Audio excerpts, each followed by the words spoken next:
I want to welcome everybody to what I think will be a nice journey for this committee, and that is the highway bill. That is the massive bill that we have the pleasure of working on in this committee. Before I begin, I would like to express all of our thoughts and prayers for our colleague, Senator Kramer, who had an accident just several days ago. I'll sure miss him over here right next to me because he's a wonderful member of the conference, but hopefully he'll be back soon. So everybody he had a fall on ice, and we know how cold it's been. So let's hope he gets a quick recovery. So thank you for joining us this morning to continue our oversight of the implementation of the IIJA. Today, our focus is on the Surface Transportation Reauthorization Act, one of the foundational components of the IIJA, which was developed in a bipartisan manner by this committee. This hearing comes at a critical time, I think, as we approach the expiration of these provisions at the end of 2026 in September. We want to continue what is working, but discontinue what isn't working.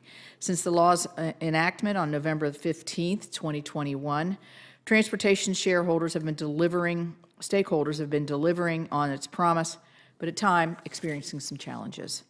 We have some of those stakeholders with us today. I appreciate them coming to provide us with an on-the-ground update of their efforts to deliver transportation projects in rural and urban communities.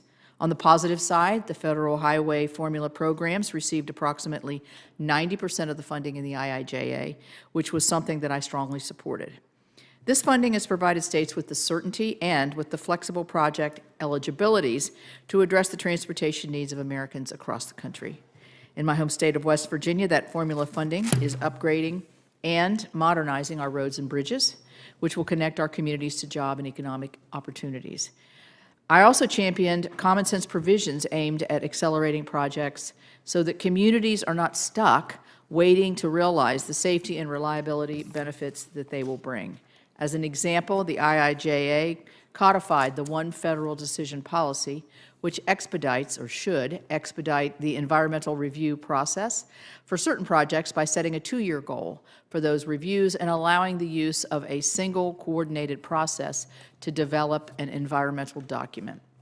I'm curious to hear from our witnesses today if these provisions are being used and whether they have been having the desired impact. Despite the many benefits, I'm aware that we have some challenges with the implementation of the IIJA. Inflation is certainly a contributing factor. It has eaten into the overall funding increase provided by the IIJA and increased project costs. I look forward to our witnesses sharing the real-world impacts of this inflation on the work that they are doing. Another challenge is that many of the new discretionary grant programs established by the IIJA have been very slow in achieving their congressional intent. These programs require significant time and money from eligible applicants. And once a grant has been awarded, the project grant agreement was often taking more than a year to be negotiated and signed by the prior administration, which delays the benefits of each project. This slowdown has contributed to a ballooning amount of unused obligation authority that must be sent back to the states as part of a process known as the August redistribution. In 2024, that amount was $8.7 billion. This results in an end of the fiscal year scramble as states seek to put that amount of funding to use, often putting it towards lower priority projects. We advanced a bipartisan fix to help with this issue last year, but the challenge remains and it's growing. I'm sure we'll learn more about our witnesses' experience with applying for and managing a discretionary grant award today. In addition, the implementation of the IIJA was sometimes clouded by executive overreach of the prior administration. My colleagues on this committee have often heard me talk about 2 examples of overreach: the December 16th policy memorandum that was issued and the greenhouse gas performance measure final rule. The goal of this overreach was simply advancing the priorities of the prior administration, even when those priorities were often specifically considered by this committee and excluded from the IIJA. Ultimately, it took more of a year for the prior administration to correct their misstep with the December 16th memo, and it required litigation from 22 states and action by the Trump administration to finally end the unauthorized greenhouse gas performance measure final rule. With the opportunities and challenges of the IIJA implementation in mind, I look forward to receiving testimony from our pool of witnesses, or panel of witnesses. This review of the real-world impacts of the IIJA and the feedback on what is working and what isn't working will inform this committee's bipartisan work on the upcoming Surface Transportation Reauthorization Bill. Thanks for the witnesses and members for participating today, and I now recognize Ranking Member Whitehouse for his opening statement. Thank you. Thanks to our witnesses for joining us. Infrastructure Week had become something of a long-running joke until 4 years ago when Democrats and Republicans joined together and passed the bipartisan infrastructure law. It made long overdue investments in our roads, bridges, transit, ports, drinking water, wastewater, and other systems that serve as the backbone of our nation's economy. It was a monumental first step. About a third of America's 620,000 bridges need repair, and nearly 42,000 of those bridges are considered structurally deficient and need replacing. Our country needs more infrastructure investments. So I am eager to join with my Republican colleagues to take stock of our bipartisan infrastructure law, craft policies to fix our aging roads and bridges, and pass a package before the current law expires in September 2026. This is an obviously reasonable cause of action, and in ordinary times, we'd simply go forward with it.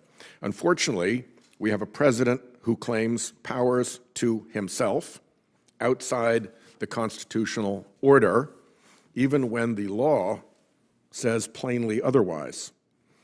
For example, when the bipartisan infrastructure law said that $5 billion shall be spent on building out a national network of electric vehicle charging infrastructure, this administration canceled state approvals and froze funding way after the time for executive veto was passed. The Trump regime asks us to believe that they're simply taking time to review it, but this is a law that members of both parties in this body passed. It is not subject to the whims of polluter megadonors. The ongoing violation is not only illegal, it is costing jobs around the country, harming our economic and industrial competitiveness, and accelerating climate change, which is already costing families thousands of dollars in increased insurance and grocery bills. In my home state of Rhode Island, we have urgent work to do to replace or repair bridges. The Washington Bridge, a vital economic artery for our region, served 90,000 vehicles every day before it experienced structural concerns. It's been more than a year since the bridge was shut down, and Rhode Islanders are spending more time in traffic with disrupted commutes. Many live on the other side of the bridge from essential services like hospitals. The project to replace the bridge was awarded grants from the MEGA and infra programs, and it is waiting on both. We have other major bridges that need urgent attention. 15 bridges on the I-95 corridor through Rhode Island carry 185,000 vehicles daily and billions of dollars worth of freight. The project to repair those bridges was awarded funding from the Bridge Investment Program under the IIJA, but this administration refuses to sign the grant agreement to allow access to those funds. Our historic Mount Hope Bridge, which is a gorgeous bridge, if you can say bridges are gorgeous, requires repairs and upgrades to address corrosion in cables due to higher humidity driven by climate change. This project could achieve hundreds of millions of dollars worth of cost savings if implemented by extending the life of the bridge by 50 to 75 years. The project was awarded a grant from the Protect program, but this administration refuses to sign the grant agreement to allow access to those funds. Before Trump took office, the federal government was a committed partner in the effort to rebuild. Now we have an administration that is canceling or delaying infrastructure funding nationwide, putting our bridges, our safety, and even lives at risk. Communities across the country are now left questioning whether the funding authorized by Congress will ever be delivered to the projects that they scoped, planned, and started building. To those questions, they presently get no answers, just what I call the fog bank of evasion, uncertainty, and unanswered calls and emails.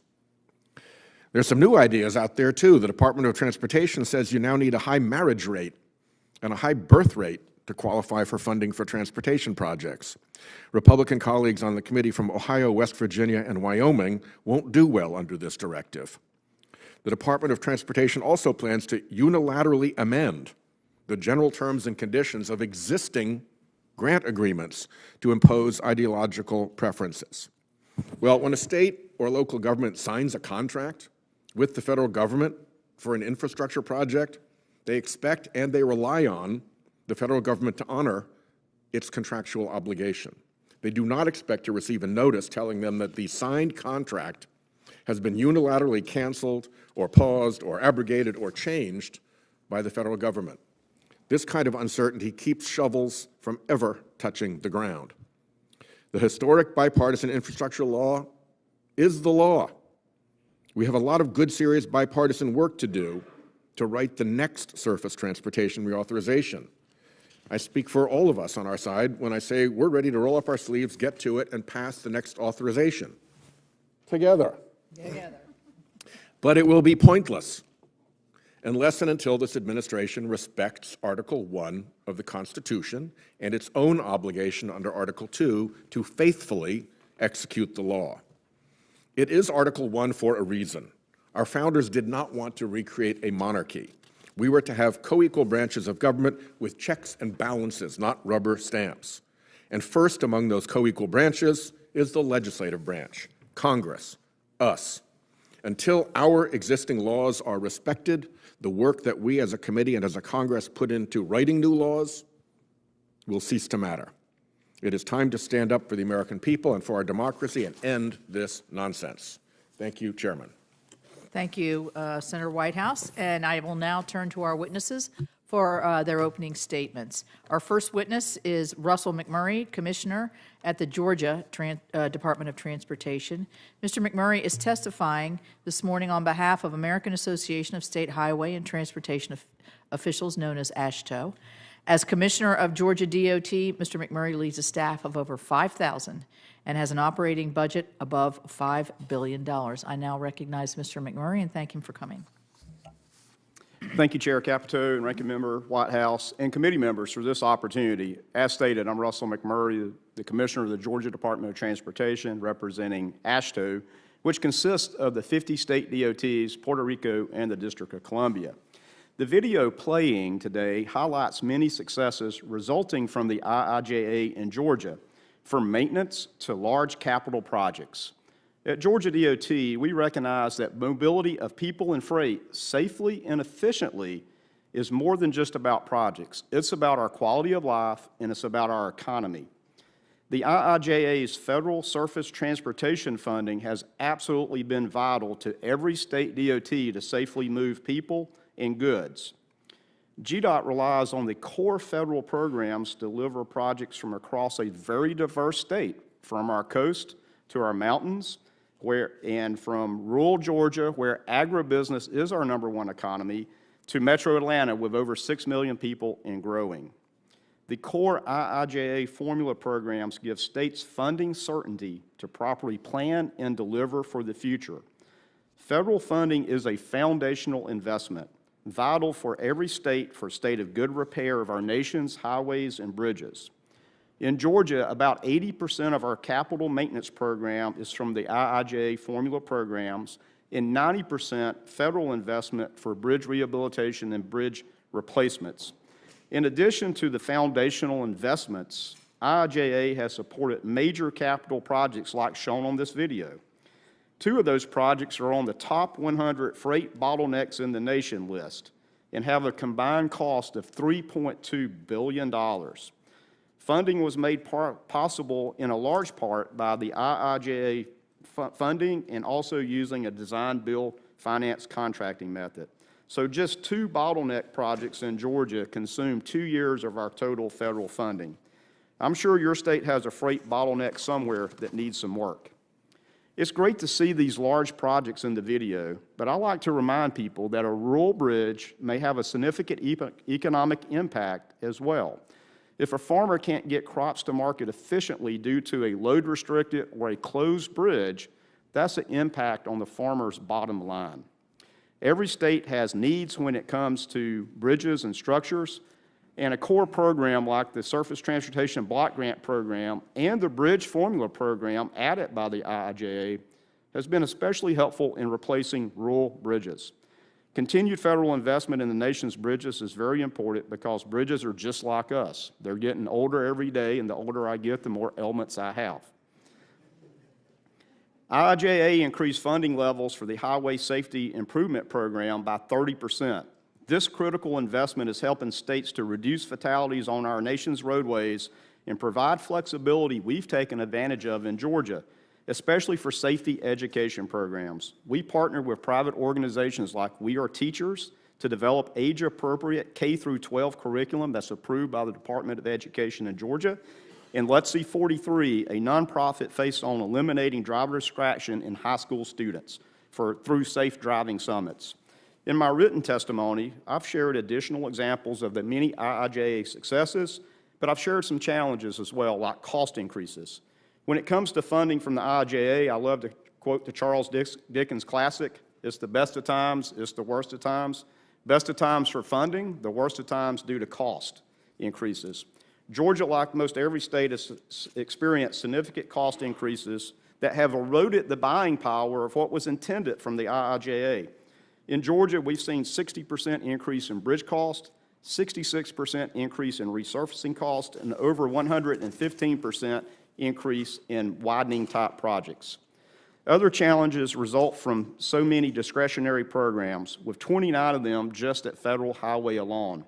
ASHTO supports using discretionary grants to close the funding gap for most expensive projects and projects and we need to make sure they're projects of national or regional interest. But the IIJA discretionary funds have been slow to deploy, and both state DOTs and local governments have been challenged. One local grant in Georgia took 31 months from the notice of funding opportunity to the grant award execution. One federal decision being included in the IIJA was a very important step in the right direction. However, I believe there's still progress to be made and look forward to your continued support for improving the IIJA. Georgia's made progress in delivery of environmental permitting by state funding federal environmental resource positions and co-locating them in a central office to do the work as a team. We thank you for your leadership and focus in improving transportation for the nation, and I look forward to answering your questions. Thank you very much. Appreciate it. Our next witness is Mr. Gary Johnson. Mr. Johnson is the Vice President of Granite Construction and is testifying on behalf of the Transportation Construction Coalition this morning. The TCC is a partnership of 34 national trade organizations and labor unions representing hundreds of thousands of individuals working to build, modernize, and maintain the nation's transportation systems. I now recognize Mr. Johnson for 5 minutes for his testimony. Thank you. Thank you, Chairman, and good morning, Ranking Member Whitehouse. Thank you today for convening the hearing. I'm Gary Johnson. I'm Vice President of Granite Construction. Granite is America's infrastructure company, specializing in complex infrastructure projects while also building many of the standard day-to-day roads across America that we all drive on. Today, I'm representing the Transportation Construction Coalition, or TCC, a partnership of 34 national trade associations and labor unions. Thanks to the bipartisan leadership of this committee in passing the Infrastructure Investment and Jobs Act in 2021, my company and many others are experiencing record opportunities, allowing us to enhance safety and mobility throughout the U.S. To date, states have committed $183 billion in IIJA highway and bridge formula funds to support over 91,000 new projects, at least one in nearly every U.S. county. This includes 2,300 projects in West Virginia and almost 500 projects in Rhode Island. Projects across the U.S. are driving an increase in heavy equipment sales, asphalt and concrete production, and record employment levels for highway and bridge construction. Outcomes like these are proof the law is working as intended. While undeniable progress is underway, I would like to highlight 3 areas for further improvement. First, we must continue to invest and ensure the highest return on those resources.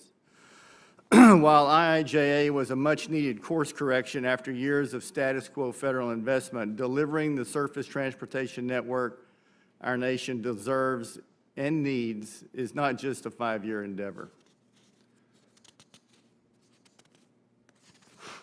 Accordingly, the next multi-year bill should preserve and grow current highway and public transportation investment levels using a user fee revenue source that captures every vehicle on the road. The impact of these investments is clear. At Granite, we've seen firsthand the benefits of proper funding and smart project planning. On California's U.S. Highway 101 improvement project, Granite worked with Caltrans and local agencies using a collaborative contracting method to phase the project into manageable sections and leverage state and federal funding to deliver critical infrastructure years ahead of schedule and under budget. As a key first step toward achieving the goal of continued investments, we urge all committee members to co-sponsor legislation from Senators Fisher, Lummis, and Ricketts that would ensure drivers of electric vehicles join their fellow motorists in contributing to the investment and improvement of our nation's roads and bridges. Second, Congress must address ways to ensure that Buy America does not impede progress. The TCC fully supports Buy America's objective of strengthening U.S. manufacturing, and we offer two ways to further improve that.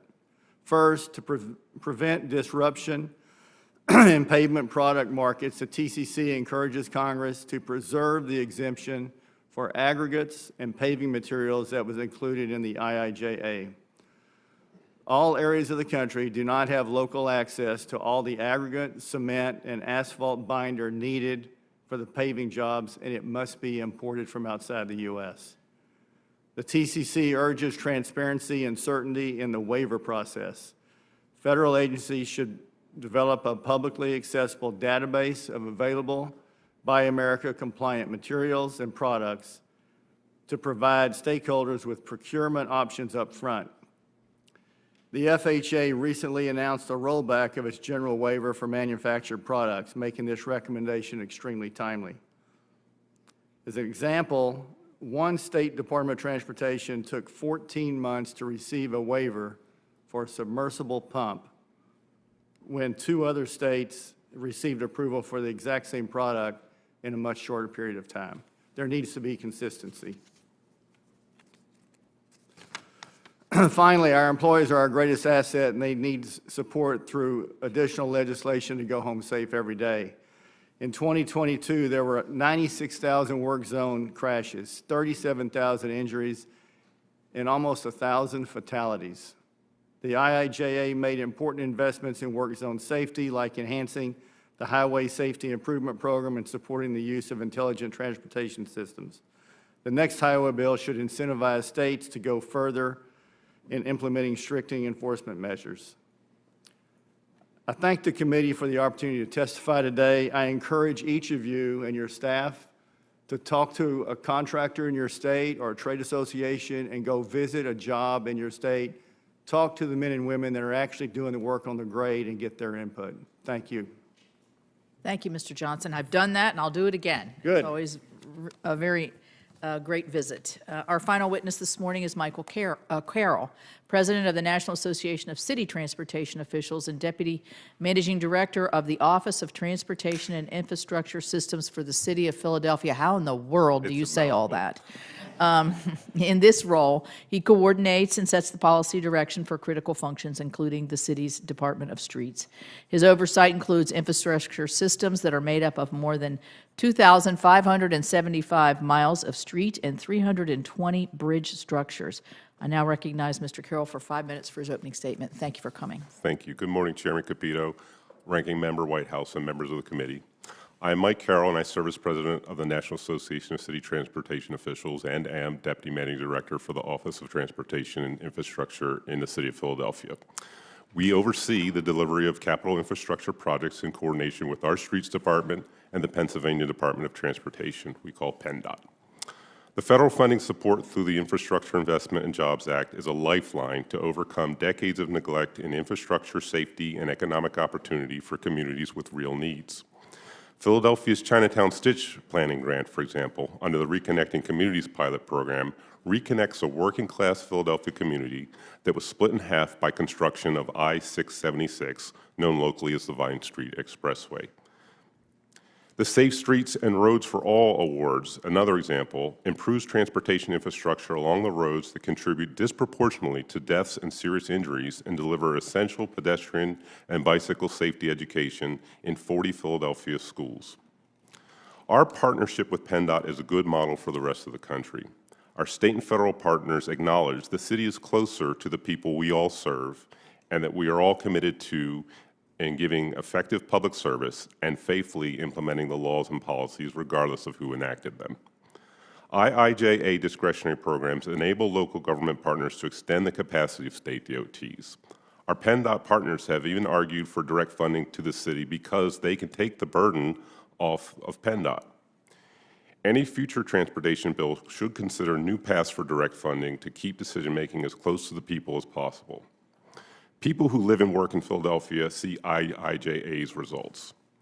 We've completed paving and safety upgrades to our citywide arterial network.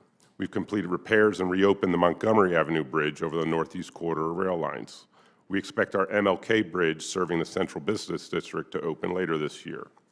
We see improvements in our port infrastructure and our airport terminal. We've begun work reducing pollution due to stormwater and contamination in our drinking water. Our contracting community has risen to the challenge as well, and we have attracted new contractors to business in Philadelphia, and the work has also attracted young Americans to the construction industry and help us retain seasoned tradesmen. This is reversing a death spiral in lost talent and knowledge that could otherwise imperil infrastructure nationwide. The federal government should ensure current funding awards move towards project completion and help us to avoid the added cost that inevitably comes with new uncertainties and delays. The march towards obligation is intensive and means expending local dollars and ramping up contractors and other businesses to seek opportunities. Everyone involved takes on risks that are mitigated by trust that the federal government is a committed partner. Even where there is disagreement over program purpose, honoring these commitments should be the priority.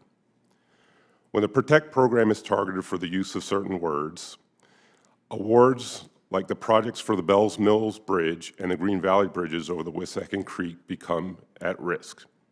These historic bridges serve over 13,000 vehicles a day and urgently need repairs due to extreme weather events.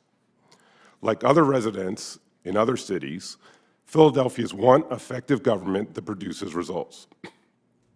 No one wants my opinions about what carbon dioxide does in the atmosphere, or why streets that were once never underwater are now underwater every spring rain. Local residents expect that if we follow the rules that were given to us at the time and the federal government awards us funding, that they will honor these commitments regardless of who is in charge. The best defense you can all provide to combat risk and uncertainty is to take a bipartisan stance in favor of stability, continuity, and results. Thank you. Well, thank you very much. And I am going to start with a very general question for all of you. And you've touched on this, all of you have in your statements, but just concisely, what part of the IIJA had the greatest benefit for your experience, and which one has presented the greatest challenge? And Mr. McMurry. Thank you. The greatest benefit comes from what we consider the core formula programs, that being National Highway Priority Program, the Surface Transportation Block Grant Program, which is truly the most flexible to use for the states and MPOs. And again, I remind everybody there's sub-allocation by population from under 5,000, from 5 to 50, 50 to 200 and greater. So there's, again, flexibility that we can use. The other programs certainly are the safety program that I mentioned in my testimony. The increased funding and highway safety improvement program is absolutely vital as we take on the nation's 40,000 fatalities on our roadways, which is just not acceptable. And then I add the bridge formula program that, again, was added by the IIJA, which, again, gives direct funding that can be used, especially for local governments, because bridges are everywhere. And in fact, in Georgia, there's more local bridges than there are state-owned bridges, and we invest in every bridge in Georgia, federally and with state dollars, because all bridges are vital for safe and secure travel. And so those core formula programs have been customary and necessary, not only for utilization, but for the planning process. We each do a state transportation improvement program, either 4 to 6 years, and long-range transportation planning out to 20 years, counting on reliable funding, reliability from year to year in those core formula programs, because it takes too long to deliver these projects. So we need that really funding certainty in those core programs to know that we can deliver through the planning process, through the design, environmental, right-of-way, construction process to get the infrastructure delivered. Some of those challenges out of the IJA in Georgia have been, though, on some of the new programs. Again, to Mr. Carroll's testimony, again, things are happening and we need to be able to be responsive, to be able to use to protect dollars, which again, I say thank you in the IJA, because we never had the ability to use federal dollars to work on things such as slides or flooding and using federal dollars. But it's been hard to deploy because they're new programs. One of the challenges, too, has been in the TAP program, the Transportation Alternatives Program, to try to deliver federal projects locally through a competitive process to very rural areas. It's just hard to ask a population under 5,000 to deliver a federal aid project due to the complexity of the funding, the NEPA, and often in Georgia, we've had cities and communities say no thank you after they were awarded a grant, or, excuse me, through the competitive grant process that the state DOTs have to administer, because they realize how much more cost it takes to actually administer the program. It's simply easier for them just to deliver the project themselves with no federal dollars. So those are, those couple of programs. Obviously, NEVI was a new program. It's already been mentioned today. States have been moving forward with those programs. Obviously, it's taken a while to stand up those programs. From an AASHTO perspective, every state has different procurement rules and methodologies. In Georgia, we believe strongly that we shouldn't put state dollars with the NEVI dollars. We're using a public-private partnership to use the federal dollars and private sector dollars to deliver the NEVI program. But states have struggled in How many delivering. have you built under the NEVI program? We have 5 under contract. So you haven't They're built not any? built. Okay. And it's the NEVI program was a very much surface transportation program to a technology solution. And so it's very different. No state DOT has built C-stores or, gas stations. Right. And so how to do this on private property, it's taken a long time to navigate. We're fortunate because we have a public-private partnership to be able, laws that allow us to advance. Other states were really boxed in that they couldn't even deliver because they didn't have a method that they could deliver on. Yeah, that's a real problem, yeah. So, Mr. Johnson, quickly, if greatest benefit and greatest challenge? Chairman, I think obviously the greatest benefit is the amount of money coming out in the formulaic funding, and it took a while to get started. It was delayed a little bit from authorization to appropriation in 21 and 22, but since then, we've seen a lot of money coming into the states that we work in. We've got good backlog. We've hired more people, and all of that is good. Something else that's been very good about IAJ was the exemptions for the construction materials. It's hard to imagine, but 20 to 30% of aggregate oil, asphalt binder, cement binder for concrete comes in from outside the U.S., not because we wanted to, but we have to. We have roughly 60 asphalt plants, most of them in the West, but 10 or 15 in Mississippi and Tennessee, and a lot of those asphalt plants use binder from Canada. Some even use binder from South Korea. If we were to shut that off or put tariffs on it, it would cause inflation, or it'd cause problems with getting jobs done on time. Some of the things that I think the next bill should look at that did not is using recycled materials in the paving. The technology is there to use up to 40% reclaimed asphalt pavement in new asphalt. That has the benefit of lowering the cost, reducing truck trips, increasing safety on the roads because you're reducing truck trips, less air emissions, and you're using material that's U.S. material, so you're not having to import from outside the country. I'm gonna stop you there because I want to get Sure. Mr. Carroll a chance to answer quickly, plus and minus that. Well, there's a lot of agreement. I think I would focus on the safety investments is one of the biggest pluses for us, and I will make another plug for discretionary programs and direct funding for cities and other local governments, because I think we hear directly when there's issues and are often in a position to react more in alignment with what constituents are talking about. I feel like there's certainly a lot of work that we need to do to focus on project delivery, and I think you've heard that in the other comments as well. So anything we can do to improve that, to streamline that, I'm certainly going to be in favor for. Thank you. Senator Whitehouse. Thanks, Chairman. The chairman did a very good thing by keeping our record open from our permitting reform hearing for 30 days. We are still in that 30-day period. I would invite each of you to contribute to that record what you see by way of permitting reforms that could help move things forward without compromising the, purposes of the permitting requirements. And in particular, in the grant-making process, where there are what you consider to be excessive or duplicative or unreasonable conditions that attach to various grant-making processes. So I invite you to do that. Mr. Carroll, climate change causes very significant effects for coastal infrastructure. We're seeing it all the time in Rhode Island. We've already got nearly a foot of sea level rise. We have roads near the coast that flood constantly.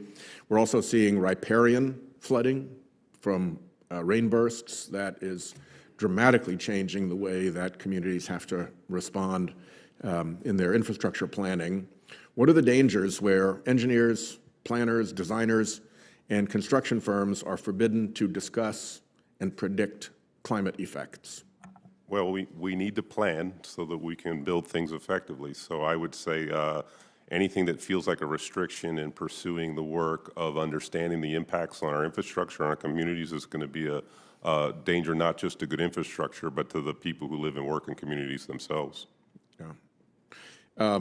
And you mentioned high injury corridors. What would you like to see in a new surface transportation bill to provide additional resources for addressing the safety concerns in high injury corridors? Well, I think more is always going to be the first thing I answer with. We talked a little bit about some reform that would help.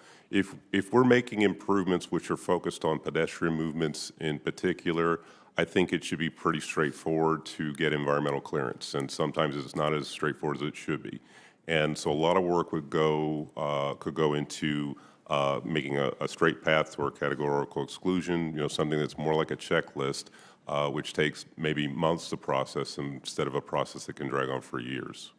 Do you see data gaps in identifying high injury corridors? Data gaps, you said? Yeah. Yeah, I do. I think we've done a decent job. We've been focused on this for a while. We meaning your I'm sorry, I should say Philadelphia the area. city of Philadelphia Yeah. has. This is a subject I'll go so far as to say many of the cities that are part of NACTO have been focused on for a while as well. There's a big differential if you look at any metropolitan region between smaller communities. I'm sure rural communities have issues getting the data together to make the case for what they should get. And so if there is some work that happened at the federal level or a way to promote work at the state level to make that data more available, that's going to go a long way. Thanks. Mr. McMurry, I mentioned in my opening remarks that we have Protect grant funding that is not coming through at this point. I understand that Georgia has about $240 million in Protect grant funding. What's the status of that, as far as you know, today? Out of the total discretionary money that may be coming to Georgia, I'm not sure I can answer off the top of my head of how much is being utilized. I can tell you, though, in the Formula Protect, it's been a slow start to get projects through the pipeline. And as you understand, new project. If you don't mind, yes. would you take that as a question for the record?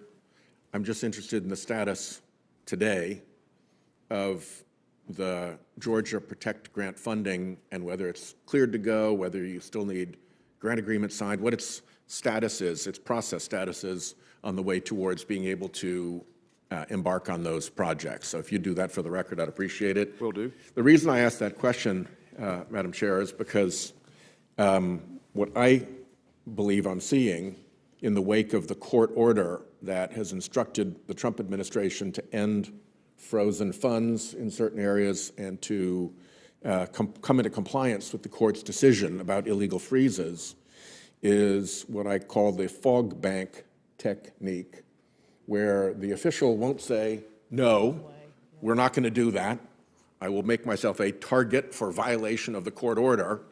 Instead, they retreat into the fog bank, and you either get emails not answered, phones not answered, vague responses, we don't know, we're still looking into it, stand by, even assurances that it's fine, but then the money never comes, or the grant agreement never gets filed. And I think that that is actually strategy at this point from the Trump administration. And I think we're going to have to press our way through that, because slow-mo contempt of court orders is still contempt of court orders. And I really think we need to get to the bottom of this. As you and I have both said, Chairman, there is really important bipartisan work to do in this committee, and it just isn't going to work when we have an administration that won't faithfully execute the laws despite the oath that was sworn to faithfully execute the laws. Thank you. Agreed, and that's part of the oversight that we are doing in this committee. Senator Husted. Thank you, Chairwoman Capito. I appreciate the witnesses spending some time with us today. I come recently from state government, where we oversaw the Department of Transportation and had a variety of transportation projects we were trying to get approved, and would constantly fog over when they would talk with me about the federal review process and permitting process and environmental review and how long it was going to take to do this project that was of urgent nature. And so we're sit here today trying to figure out how we all get better at this. And I'll start with you, Mr. McMurry. How do we get better? How do we shorten that time period for review, and when we find situations where literally the permitting process takes longer than the construction of these projects, how do we get better? Thank you for that. One, states that have taken on NEPA delegation or assignment, as it's called, have seen marked improvements in their time to permit. Georgia has not done that, but we've tried to do some other things. In my testimony, I mentioned, we call it an Office of Environmental Quality, of where the state DOT pays for federal resource agency positions at the Corps of Engineers, National Marine Fisheries, U.S. Fish and Wildlife, to name a few, and we've co-located them in one office that we fund so that they can work as a team to work on our environmental reviews and permitting. And we've seen great gains there. In my testimony, I mentioned up to 80% time improvement on some of those permitting and reviews. Not on all, but on some. And so I call it really an alignment, because most other federal resource agencies outside of USDOT or Federal Highway or FTA, their primary mission is not to advance infrastructure projects. So we really have to have alignment, and that's what we've been able to do in Georgia, to pull all these resource agencies, including state resource agencies, together under one roof and work on as a team. Now that sounds very commonsensical, and why wouldn't everybody work together to try to advance transportation infrastructure projects? But again, it was very hard. We had to work with each federal agency to get buy-in and consensus that they would release a person not to work under their roof, but work in a different location to move projects forward. So that is one thing I think that's perfectly allowable by law. It's can happen today, but it should be really standard across the nation that there should be an alignment in federal resource regulatory agencies working together to deliver. Thank you. I'm going to get to Mr. Johnson. You have a thought on that? Yes, Senator, I understand there's 7 or 8 states that have worked out authority with the U.S. government on handling NEPA, on transportation projects, California being one. We have a lot of work in California. Texas being another. I understand that Texas has reported that since they have done that, they have reduced the time to get through the NEPA process from 36 months to 16 months on average. Great. So the reason, that begs the question, why isn't every state doing this? And I'm not sure what the answer is, but I think that should be encouraged. So just a thought here. We've often talked in recent weeks in this committee about time is money. Time is also cost.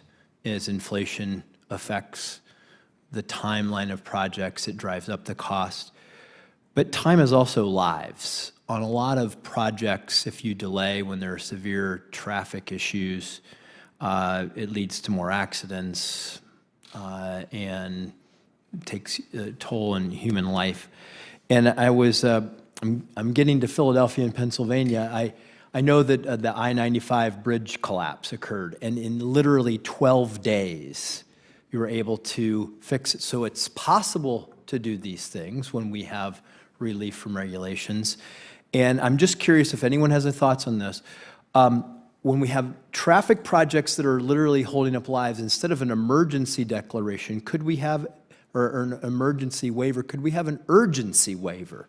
A thought to really give states the ability to short-circuit some of these delays and go immediately into construction when there is a need to save lives and we know there is issue. Mr. Carroll, do you have any thoughts on that? Yeah, I would support something like that. I mean, it has to be done carefully, and I think we should definitely learn from states that have figured out how to do it, even if they don't have the delegation for NEPA authority.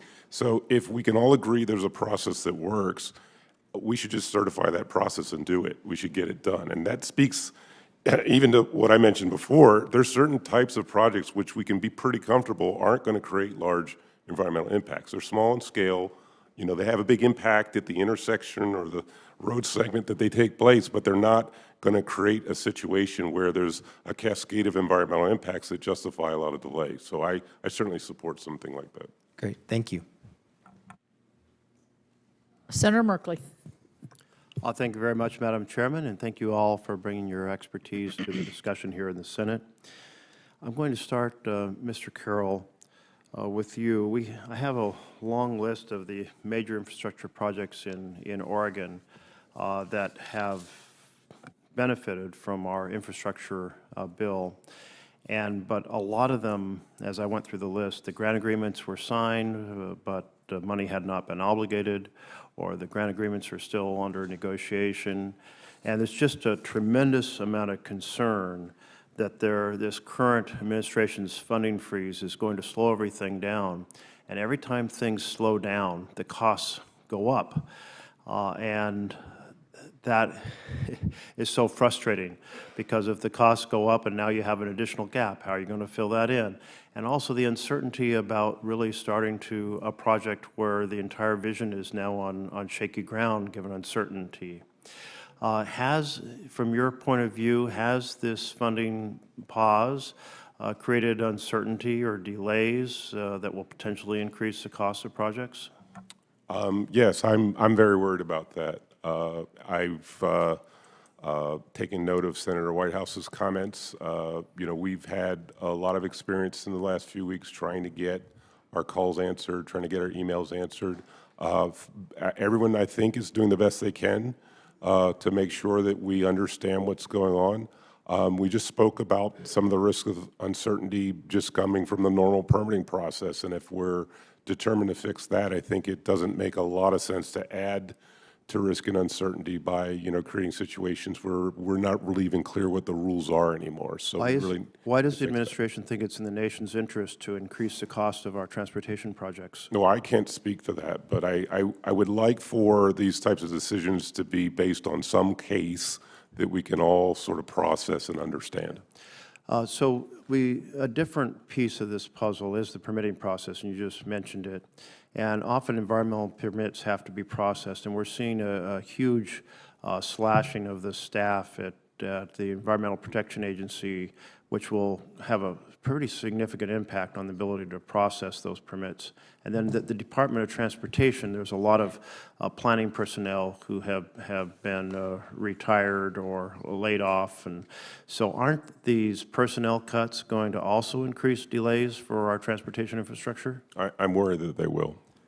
Well, so we have two factors, delays in the grants, delays in the contracts, delays in the environmental permitting, delays in the transportation team. All of this amounts to a tremendous mess.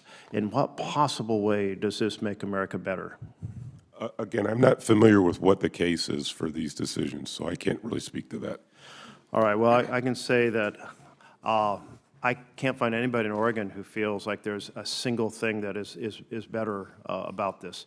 We have a bridge on the interstate that has been a drawbridge. Actually, it's a pivot bridge. So we have the last remaining bridge on the major north-south corridor that goes for our transportation up and down the West Coast. And finally, we're going to get it fixed, or are we? We have lots of concerns about preparing critical infrastructure for the big earthquake that will come someday. And we have a 100-year-old other bridge up the Columbia Gorge. It's like, wow, we're finally really making strides in addressing some of these things, and it all just seems to be being messed up right now. And I'm really struck that this was an area of bipartisan cooperation. And somehow we now have to have bipartisan cooperation to say to the administration, you're making things a lot worse. I would just say Americans want results. They want results. And so the more we emphasize delivering results, the better we're going to be in their good stead. Okay, well, I think this is something we're going to continue to have a lot of concern about, and I appreciate, Madam Chairman, you holding this hearing because Americans want us to get the job done. And there was a lot of challenge, certainly, in a big influx of spending for infrastructure, the biggest infrastructure effort since building the interstate highway system. But if we now screw this up when we're halfway into it, it is really damaging to the United States and a massive waste of resources. And it just irritates the hell out of me to hear the Elon Musk and President Trump talking about efficiency while they're doing everything they can think of to drive up costs. This Trumpflation is absolutely shocking and unacceptable. Thank you, Madam Chairman. Thank you. Senator Ricketts. Good morning. Thank you, Chairman Capito, for holding this hearing, and Ranking Member Whitehouse. Appreciate it. And thank you for the witnesses for traveling here to share your experiences with regard to our transportation infrastructure. This hearing is timely as U.S. Transportation Secretary Sean Duffy settles into his new role, recently confirmed by Congress, and as if Congress prepares to reauthorize the Federal Highway Administration coming up this year. Transportation infrastructure, you've all said it, is incredibly important in my home state of Nebraska, just like it is from where you all come from. And it's important for our competitiveness, for our industrial opportunity, and for really just our quality of life. And so it's something that we want to make sure we're doing the best job possible. As we're looking to reauthorize toward highway reauthorization, states need to be playing a more active role in the programming.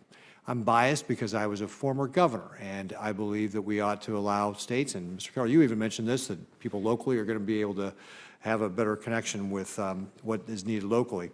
And that's why I think one of the things we need to be doing is going through, the Department of Transportation should be doing something where we've got empowering states through the formula funding to be able to let them make the decisions and not cherry pick different green projects that are discretionary grants. I'll just give you an example with the ones that we were talking about, or we've mentioned a little bit earlier with regard to electric vehicles. There's been, grants for electric vehicle charging stations and so forth. But in Nebraska, electric vehicles don't work so well. Like electric vehicles on the East Coast and high urban areas, they work pretty good, but in big rural states where, last week the temperature in my state was in the teens and in the single digits, you lose about 40% of your charge on a battery. And I've got communities like Bloomfield and Alliance, Valentine, they're 45 minutes from the nearest charging station. So it's not very practical to be pushing that solution. We ought to allow American innovation and consumers to decide how we address these issues of reducing the impact on the environment. And in the meantime, and Mr. Johnson, you mentioned this, EVs are heavier, so they degrade our roads faster, and then don't pay the gas tax. So we don't have a way for them to contribute to the road system. And that just doesn't make any sense. Ms. McMurry, as Commissioner for the 10th largest transportation system in the country, I'd like to hear your thoughts on what the Department of Transportation could do with regard to formula-based funding efficiencies. At the Nebraska Department of Transportation, we try to stretch every dollar. I'm sure you try to do the same thing to make sure our infrastructure projects get done. When you have unpredictable funding schemes, that obviously creates havoc with that. And in particular, I want to could you talk about the flexibilities that would be important to the states, and Chairman Capito mentioned this, on the August redistribution. Those funds come late. It makes it difficult for departments of transportation to plan. What can we do better with regard to that? Our Department of Transportation cited flexibilities in the PROTECT Act, but I'd like to hear what you think about how can we address this? Thank you, Senator. As far as flexibility, AASHTO would encourage more flexibility among our programs. There are some programs, especially the core programs, that have flexibility that you can flex up to half from one program to another, but that's only in what's called the any areas, not necessarily sub-allocation by population. And the other flexibility I think we would suggest in reauthorization is looking at the PROTECT program, the NEVI program, carbon reduction, and put those under one umbrella to give states more flexibility, where NEVI may not work as well for your state, but it might work better for another state. To give states, again, sort of that home rule decision-making to have portability and flexibility across programs. The other important part about flexibility of programs is actually in the delivery of projects. If there is an impediment for delivering in one federal program bucket, you don't want to forfeit that money or let that money lapse. It would be better if you could flex it and deliver another project with still meeting the legislative intent of programs over the life of a bill.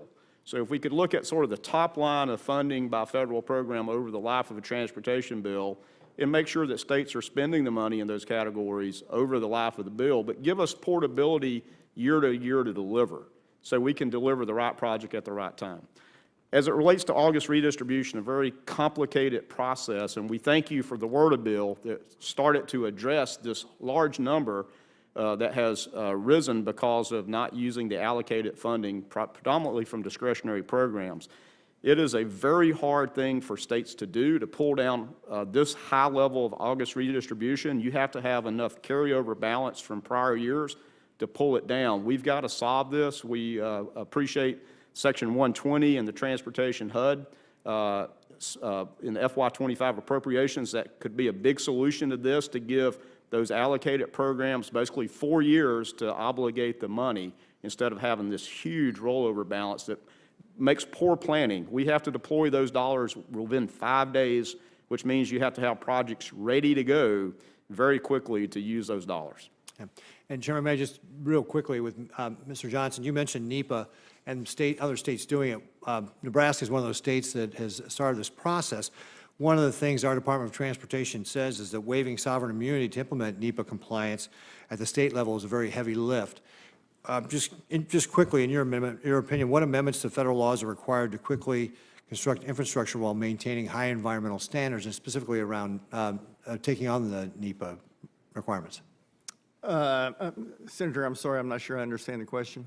What kind of reforms, if your state wants to take over NEPA, one of the things we've encountered is you have to waive sovereign immunity, and so that's a roadblock for us in Nebraska. It's a heavy lift. But are there other things you think that are roadblocks or things we could do in federal law that would help states be able to take over the NEPA responsibilities? I'm sorry, that's outside my jurisdiction on what laws have to be. I just know it works in California. It works in Texas, and I would, hope that other states would do the same thing. talking about, getting the formulaic funding out, I agree, more flexibility and moving it from bucket to bucket is key.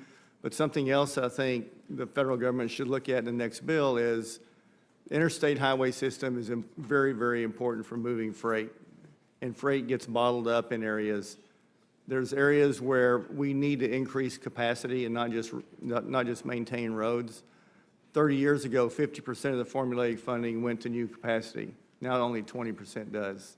The American Trucking Association has predicted that truck freight is going to increase 30% in the next 25 years. That means we need more capacity on the U.S. highways and the federal highways to move freight by truck from the ports and into the ports and out of the ports. Thank you, Chairman, for indulging me there. Senator Padilla. Thank you, Madam Chair. Appreciate you convening this hearing today. Now, happy to report, colleagues, that the bipartisan infrastructure law has delivered more than $54 billion in truly transformative projects in California alone. The funding has helped us rebuild roads, expand public transit, and make our transportation system safer, all while creating 180,000 good-paying jobs. And again, that's just in California alone. And we're not done. We fully expect that additional funding and more jobs are on the way as the investments continue to come, unless Elon Musk and his Doge cohorts block our progress, as they slash support staff, engineers, and critical safety personnel. There's a real concern and already impacts from folks that I'm hearing from in my state. I'll just share one example. I won't name the city because they're fearful of retribution, but it's a Bay Area city that was literally on the verge of finalizing a long-sought grant agreement for a critical infrastructure project, one they spent years working, trying to secure. A couple of Fridays ago, they were working closely with their contact at the Department of Transportation.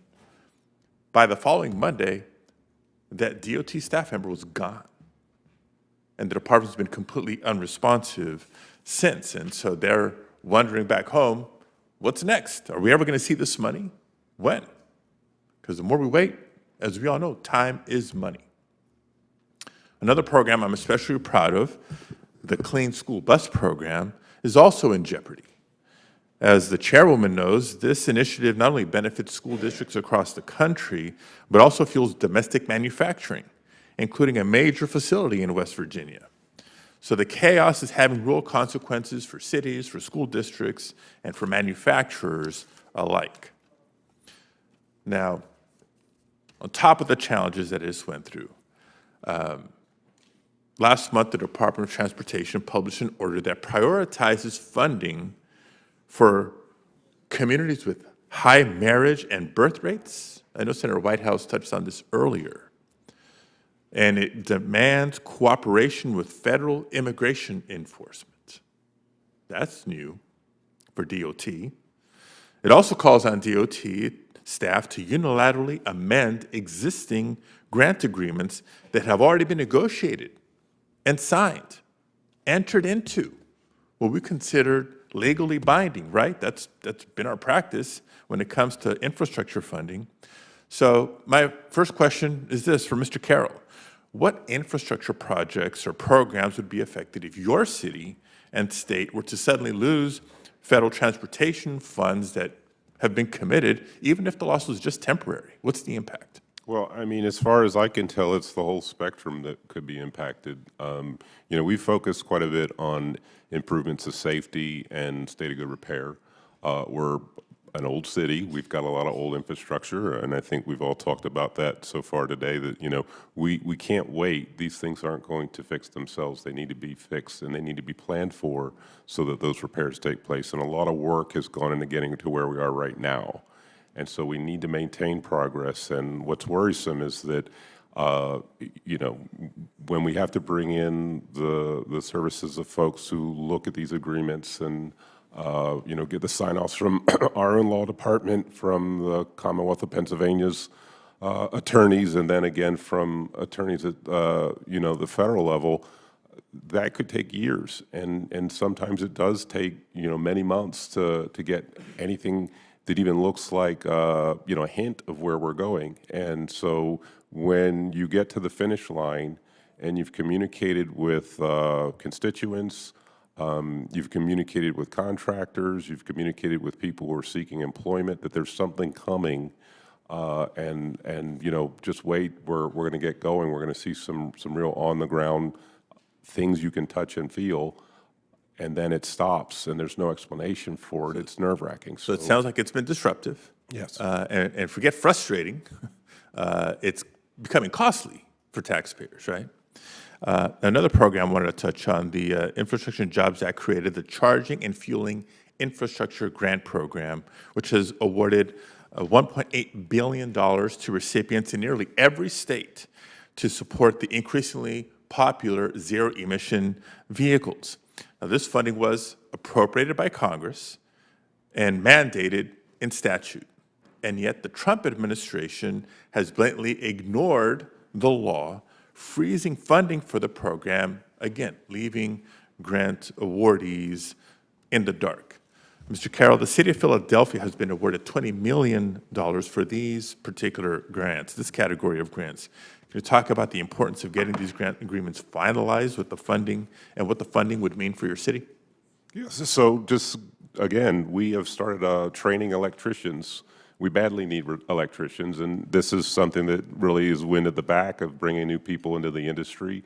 We expect that we would have thousands of jobs across the region involved in this work, in installing the infrastructure, maintaining the infrastructure. It promotes small businesses in terms of convenience stores that are going to be great locations. It supports developing commercial corridors. It's aligned with PennDOT's policy. They had a very good reception to their NEVI plan. And so all of that work, it's something we just want to see keep moving. Thank you very much. Thank you, Madam Chair.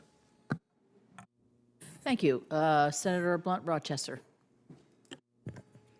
Thank you, Chairwoman Capito and Ranking Member Whitehouse. I'm proud to have worked on the bipartisan infrastructure law, something that we have talked about in our country for a very long time.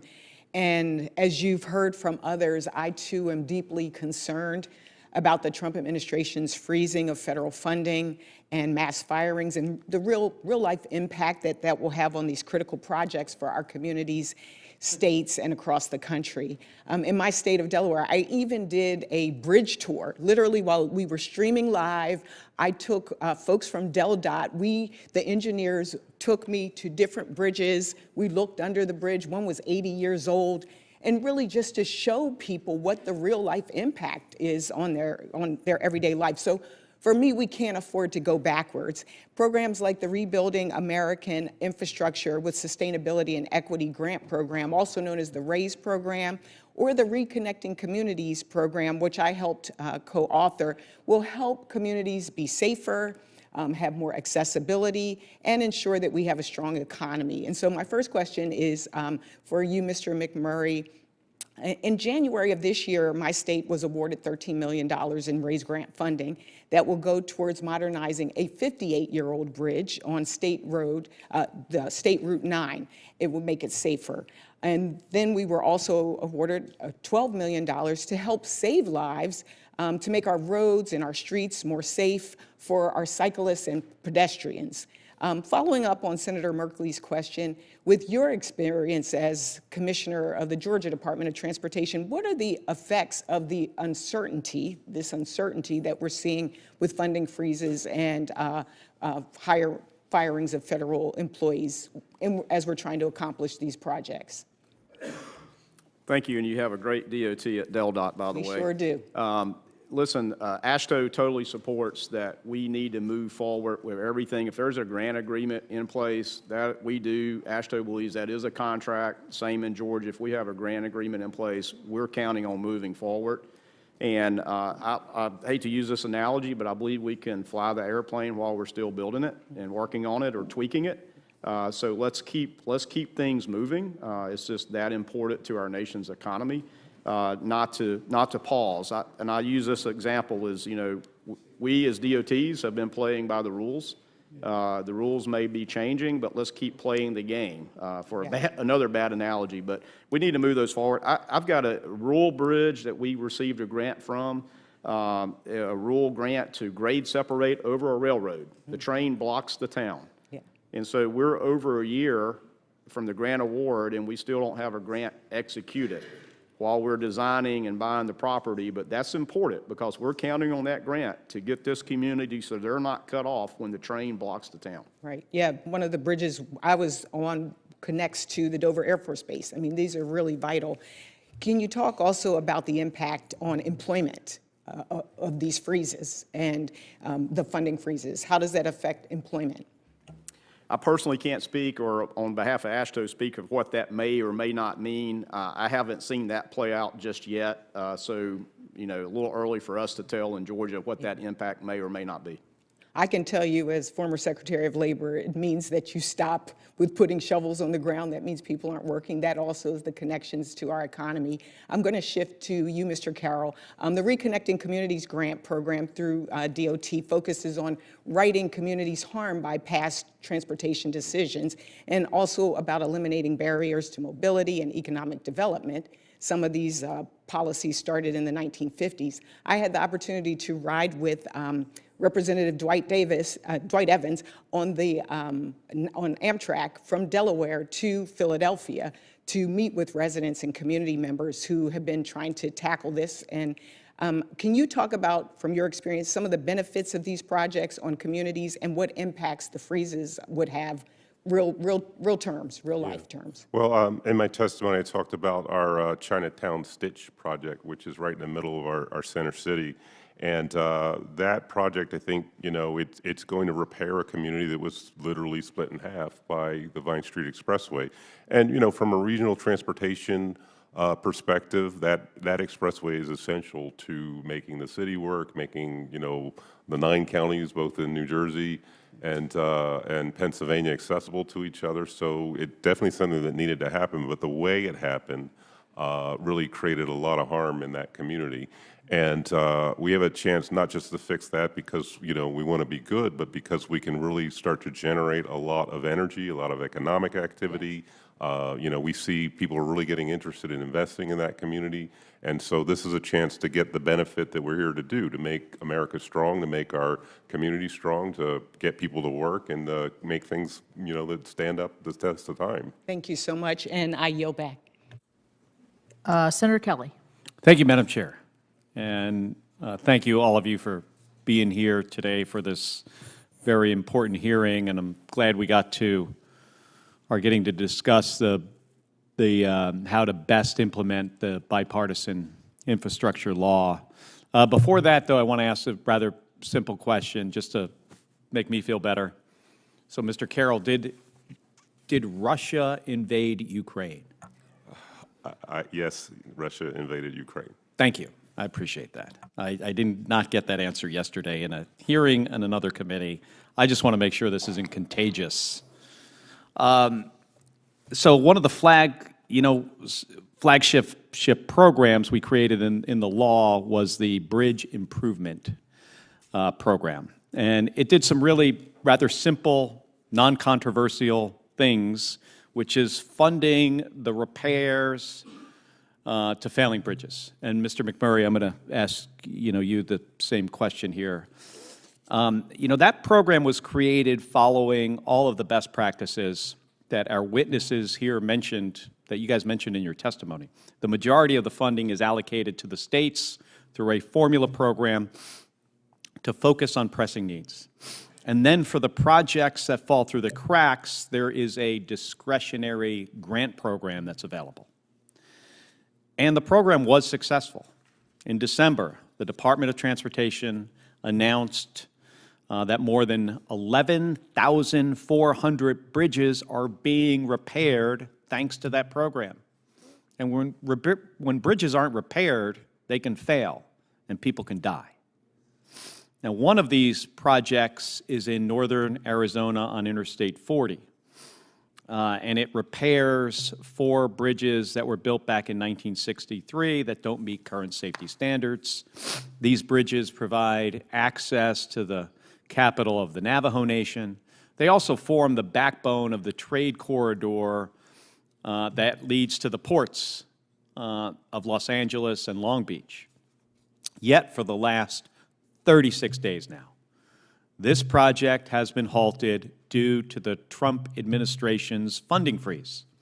This is exactly the type of project which those of us who negotiated the bipartisan infrastructure law had in mind. And yet, by needlessly politicizing basic investments in infrastructure, communities in Arizona and across the country are facing needless uncertainty. So, Mr. Carroll, first for you, I imagine your department has received a number of competitive grants over the years. Yes. Can you speak to how halting the disbursement of awarded funds disrupts a local recipient's ability to plan and execute projects? Yeah, I think it's clear that we need to, engage with the contracting community as quickly as we can to make sure that we get these projects under construction, to make sure that we meet the construction deadlines, which are statutory. But how can you meet the deadlines without the funding? Well, this is the problem. So we need to at least get clarity so that we can plan. Many of our projects are funded through federal funds. They aren't all, but we want to prioritize the ones that have these types of deadlines. And so that may mean that engineers and contractors are going to need to rearrange what they're doing. So even to get phone calls answered, even if the answer is you have to wait, to know how long you have to wait and why you have to wait or what you have to do in order to get the work going, that's some certainty. And we would take that, but we're not getting that kind of information. So it's nerve-wracking. And Mr. McMurry, can you weigh in as well? So how does this affect long-term planning, and do you become hesitant to apply for future discretionary grants because of the actions of the administration?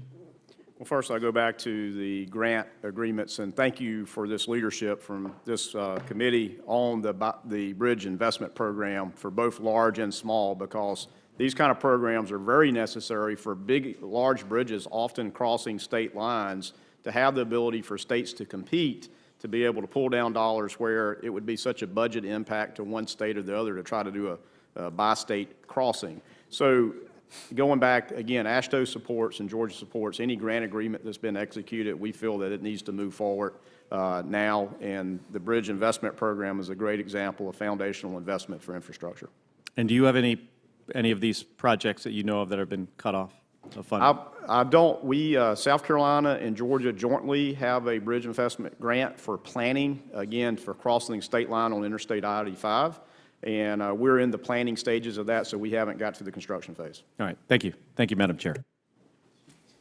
Thank you. Senator Markey, are you ready, or do you want me to? To go. Thank you, All right. Madam Chair. Thank you. When has he not been ready to go? He's jumping in that. Like 30 seconds ago. Thank you. The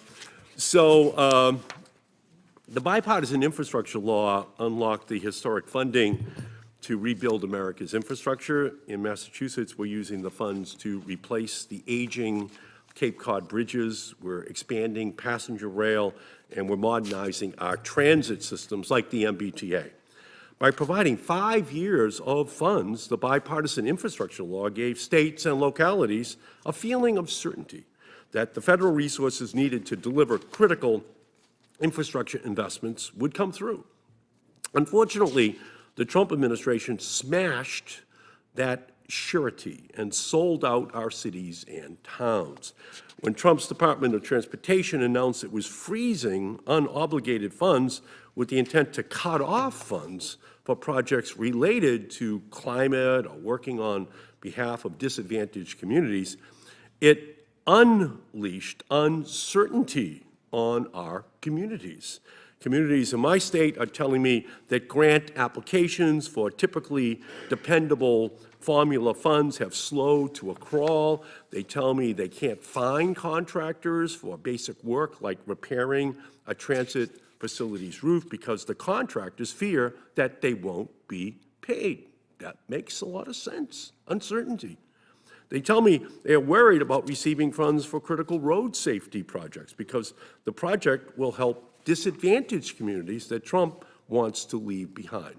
So, Mr. Carroll, we've heard that uncertainty can raise costs and cause delays. Do you agree the Trump administration's decisions to increase costs and delay is immediately jeopardizing projects that make transportation systems safer and more effective for communities all across Massachusetts and the country?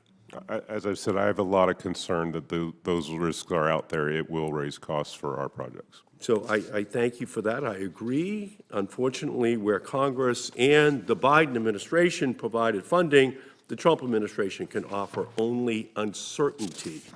Mr. Carroll, under the Trump administration, the Department of Transportation has slowed and even stopped the flow of funds to supposedly root out and rescind any project that addresses the climate crisis or helps communities that have been left behind by federal investments.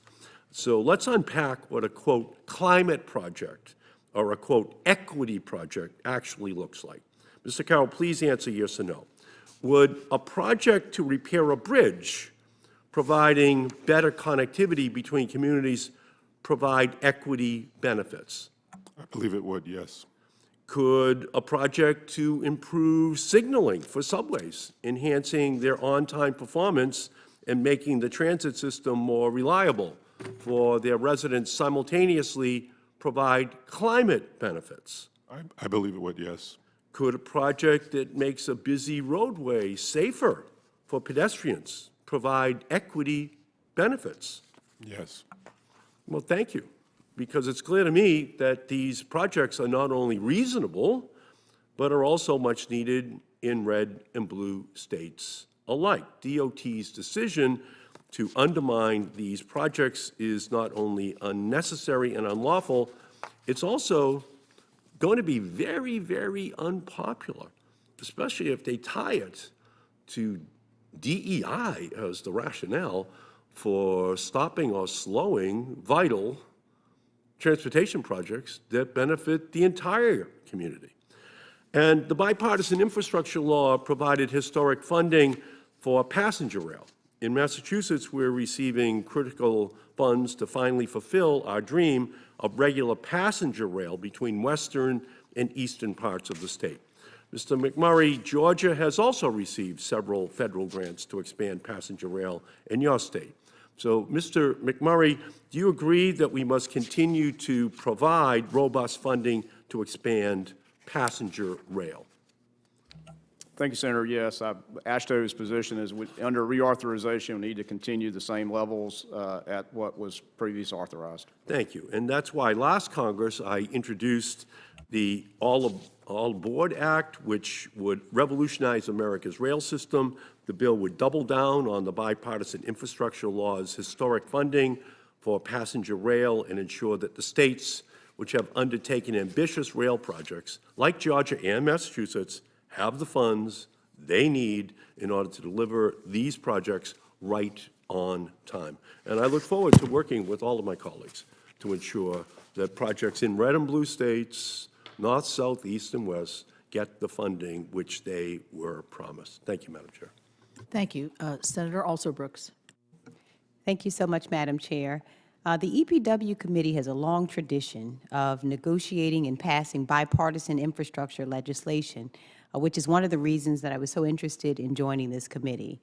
I am looking forward to working with all of my colleagues on both sides of the aisle as ranking member of the Transportation and Infrastructure Subcommittee to honor this bipartisan tradition and pass legislation that works for each of our states. Unfortunately, as some of my colleagues have already mentioned, this administration is making this very difficult. It's hard to have a conversation about developing the next bipartisan infrastructure law when we discover that the current law is refusing to implement the current existing law. Due to this administration's funding pause, Maryland's Department of Transportation has around $330 million in federal funding that is currently on hold. And these are grants that have already been awarded and dollars that Congress has appropriated. So with all that in mind, I have just a few questions for our witnesses, and I want to thank each of you for being here this morning.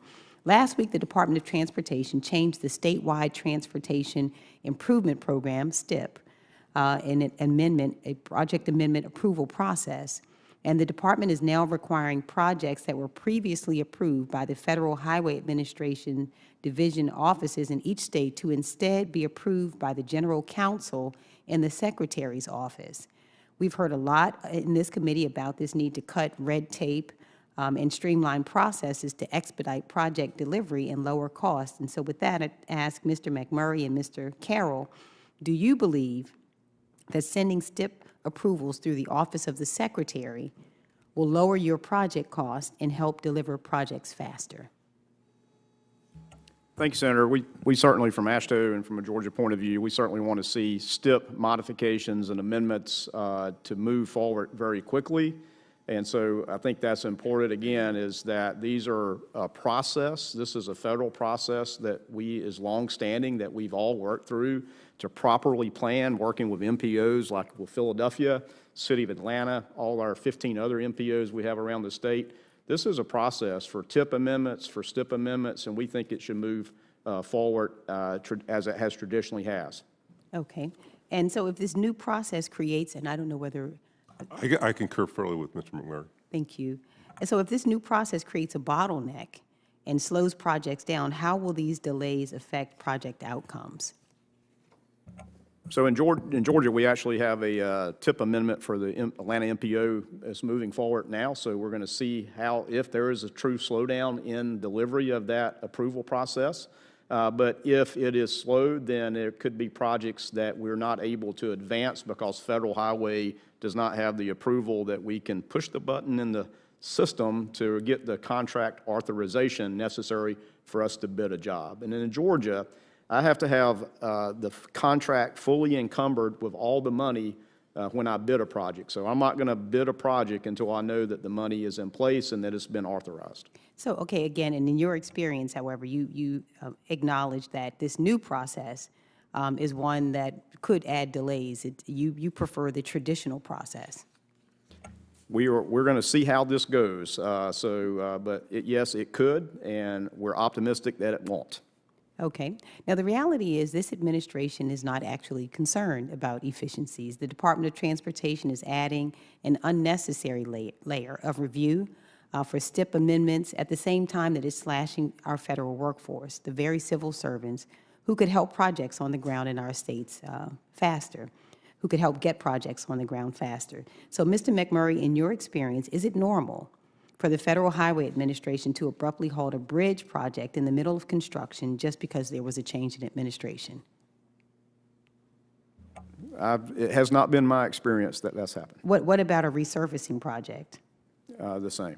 Or any project funded through the standard formula allocation, for that matter? That has not been my experience. So between planning and construction, what we know is that these are transportation multi-year projects, and if we start subjecting state transportation projects to political whims every time there's a change in administration, do you believe that projects will be completed on time and without interruption? I believe that will cause a challenge. Now, lastly, I know this is already, and I'm running out of time here, about funding uncertainty. The administration issued its funding freeze memo. States were locked out of their payment portals without any indication about when they might receive it. So, Mr. McMurry, what does funding uncertainty mean for State Department of Transportation? We count on the federal funding reimbursement on a weekly basis to move our funds forward so that, again, we can pay the contractors and vendors for the work they do. Thank you. Thank you. We're waiting to see if Senator Sullivan, we'll give him a couple minutes to come, and while we're waiting, I am going to make a quick comment about the NEVI program because Senator from California brought up that $1.8 billion had been released for that program, but I want to point out that $1.8 billion has resulted in 58 chargers being built in 3.5 years. And in 15 states. Now, Mr. McMurry said that he has 5 on the drawing board. Mr. Carroll, do you have any input on this? So PennDOT administers the NEVI program. Yeah. We've been working on the charging fuel infrastructure program, and we have not constructed any, but we're planning to build about 200 citywide with that Right. money. So, I mean, if we're going to efficiencies and moving things quicker, I'm not sure that program is a good example of the best way the federal government. Personally, I thought it should all been left to the private sector, just like gas stations were built back in the day, but obviously lost on that one. Quick question for you, Mr. Johnson. Just curious, we've had a lot of snow and ice, and Mr. McMurry, I'm sure, well, all three of you really have to deal with the unpredictability. When the weather gets cold like this, it really wreaks havoc on paving, highways, and if there's nothing that gets somebody steamed up more than anything, it's popping a tire in a pothole. So it happens frequently in the winter for us in West Virginia. Are you finding this year is any more exceptional? Mr. Carroll, I'll go to you because you've had a lot of cold weather there. Yeah, it's been on the high end. What's sometimes worse is the freeze-thaw, back and forth. And so because it was colder longer for longer periods of time, it didn't get as high as I've seen it, but it was pretty high. So does your municipality handle that? That's what it's handled in? We do. Yeah, yeah. What about you, Mr. McMurray? Are you seeing anything? I know it was even colder down in Georgia. Yes, we actually had a big event that had snow from metro Atlanta all the way to the coast down to Florida just a few weeks ago. So that was a very, very big event for us. And you're right, nobody wants to hit a pothole that results from cold weather. And so we do our best to get back out there and repair roadways as soon as the weather clears. Mr. Johnson, do you have any? We do a significant amount of work in the state of California and Washington, and the rains that we've had, torrential rains in California, have caused a lot of short-term and now long-term problems with washing out roads that are going to have to be rebuilt. So it is an issue, and it varies geographically from state to state. So no matter how long you plan or how much you plan for, there's always the unpredictability. Correct. We didn't ask about Buy America waivers. Mr. McMurray, do you have a comment? How often you use those? How do they work? Are they working? And how can we alleviate that in a new bill? Let me just talk a little bit about Buy America. First and foremost, Georgia and AASHTO totally supports, American manufacturing. So foundationally, we're all in violent agreement, I like to say, on that principle. The issue that has happened through Buy America, Build America is trying through the construction materials. Each state is having to certify the material that is Buy America compliant. So 50 states are having to do 50 different ways. That's where AASHTO stepped in and said, working with Federal Highway, let's make a repository of materials that if they're Buy America compliant in Georgia, it will be the same for West Virginia. So AASHTO has taken that lead. Now, this is my comment is that might have been a better Federal Highway initiative to say, if this is good for the nation, synthesize it one time instead of 50 efforts. But AASHTO has taken the lead in that. We would hope going forward in reauthorization that could be a national database of Buy America compliant components. As it relates to the waiver that was suspended under the previous administration, I'm really worried about that because in my written testimony, you'll see that traditionally utilities that are part of our projects that we all get involved in for water, sewer, telecoms, all those components are usually bought by municipal associations in bulk, not to just do a federal aid project, which may be 1,000 feet or maybe even a half a mile long. They're buying miles of power lines. They're buying miles of ductile iron pipe fittings. You heard the testimony of submersible pumps. Things like that. The components are really concerning if we can't have waivers while we work our way to American-made manufacturing. Well, thank you, Senator Whitehouse. You're good? As long as we're waiting for a minute, I would just comment a bit on the EV program. There's a problem here of the chicken and the egg. What comes first? Are people going to buy good, effective, American-made electric vehicles if there's not a charging infrastructure for them? And are people going to build a charging infrastructure if the electric vehicles aren't being bought?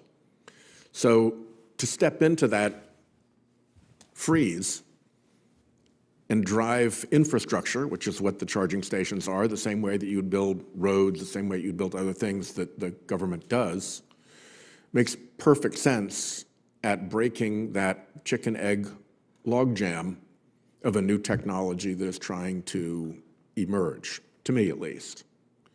So I'm all for building out the infrastructure, and I know that in Rhode Island, there was a very significant planning component of where this should go and talking to lots of people. So the fact that there aren't many actually constructed is a sign that that planning process has been very robust, and now we're ready to go, and we're eager to help build out that piece of infrastructure to support the many Rhode Islanders who have bought electric vehicles. What we're seeing out of the Trump administration is something completely different. They're willing to actually spend an enormous amount of taxpayer money to rip out electric vehicle charging and basically throw away electric vehicle chargers that have already been built. And it's really hard for me not to connect the dots between a fossil fuel industry that has put a minimum of $100 million into Trump's election. That's what we know of. There's this huge dark money operation where we don't know who's behind it, that numbers way beyond that, and that I suspect is fossil fuel money. And this position that the Trump administration has taken, they're trying to knock down our offshore wind. Guess what? Every electron produced by offshore wind displaces an electron produced by burning natural gas. Huge giveaway to the natural gas incumbents. Every diminution in the electric vehicle market, despite Americans wanting these and the market growing rapidly, not only domestically but globally where our countries need to compete, effectively supports the gasoline manufacturers who have a lock on transportation through internal combustion engines. Over and over and over again, you see fossil fuel money coming into the Trump administration and fossil fuel policies coming out of the Trump administration. And I think that's something we just have to be attentive to, because it's really going to come back to bite us. We are on the edge right now of a significant dislocation in our property insurance markets because they can't predict what's coming because of climate consequences. And we're seeing collapse of property insurance markets, prices quadrupling, non-renewals spiking, companies going bust, companies leaving states behind, very rickety structures being built to prop up the market, but it's all rickety right now. And when you see rickety structures, that's usually the precursor to a collapse. And this is a collapse that is likely to cascade through the property insurance market into mortgage markets. We just, 10 days ago, had the Secretary of Treasury say a decade from now, we're going to start having regions of the United States where you can't get a mortgage any longer. Well, if in a decade, you're not going to be able to get a mortgage in entire regions, markets are going to start reacting before that. So this is really upon us right now. And the subservience of the Trump administration to the fossil fuel industry is going to have really, really, really dangerous ramifications. And I just want to take a moment to point that out while we have a moment. Well, I will, thank you, and we are going to be ringing it down here. I will say that there are 71,000 publicly available chargers in the United States. And my point is, I voted for this bill, so I was obviously in support of building out an infrastructure. My complaint is, why is it taking so daggone long? And it's taking so long because the Biden administration added requirements and mandates to comply to this that then changed the way that states and others could apply for this money and actually get it moving. So we can debate that. Well, actually, I'm all for, I don't know we're going to have much of a debate. I'm all for speeding it up, and I'm all for simplification, and together is my motto. And I didn't know that Donald Trump was out ripping out electric charging stations. I'll have to check into that. In any event, with no further questions, I would like to ask the witnesses and all my colleagues for thank you for your participation in today's hearing. Senators who wish to submit written questions for the record will have until 5 p.m. on Wednesday, March the 12th, to do so. I believe the ranking member had a question for the record that he'd already mentioned to you. The witnesses' response to those questions are due back to the committee no later than 5 p.m. on Wednesday, March 26th, and will be submitted for the record. And with that, this hearing is adjourned, and thank you very much.